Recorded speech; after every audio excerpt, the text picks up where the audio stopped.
In this time of lockdown, and for many, unimaginable loss, there is nonetheless a strange and gratifying ray of light. In the cocoon of my tiny room, or daba as some call it, where I'm sheltering, I finally find time for myself.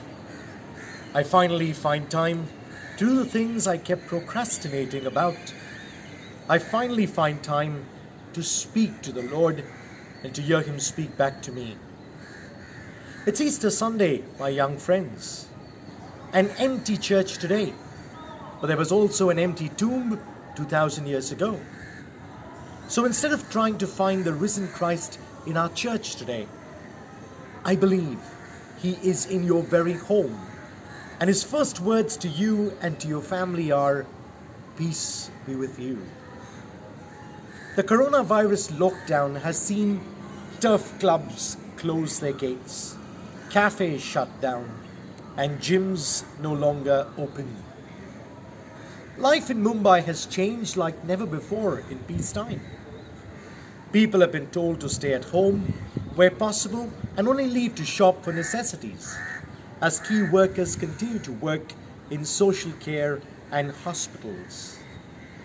Accessible green spaces are few and far between in many places, while millions of people do not have gardens, making the effects of the lockdown particularly acute in towns and cities.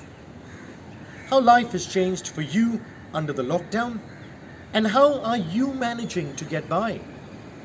How have you been affected by the lockdown?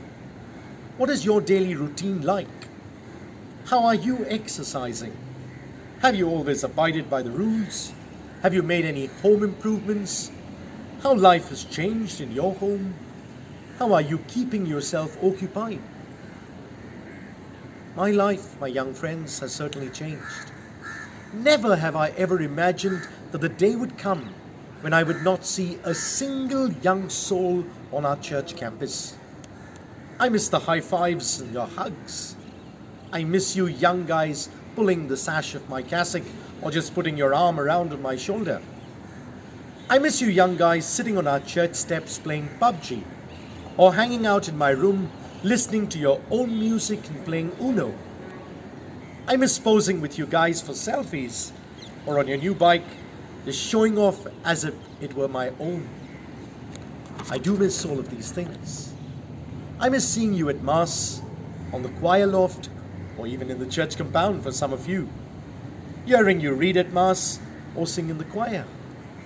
I miss seeing your smiling faces, cracking weird and sometimes naughty jokes, or at times watching your face all wet with the tears rolling down your cheeks with the sob stories you shared with me.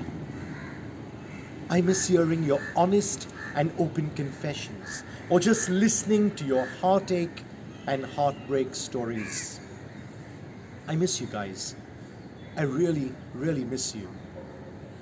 I do realize how much I had taken for granted. So today, to you, my young friends, the church of today, I want to express my heartfelt gratitude for the great contribution you have made to the Universal Church and to the church at Vakola in particular. Just a phone call or a message, and I have an army of youth ready to respond. I just love the way you've used your God-given talents for His greater glory and not for your own selfish interests. Your simplicity, humility, and love has left an indelible impression on me.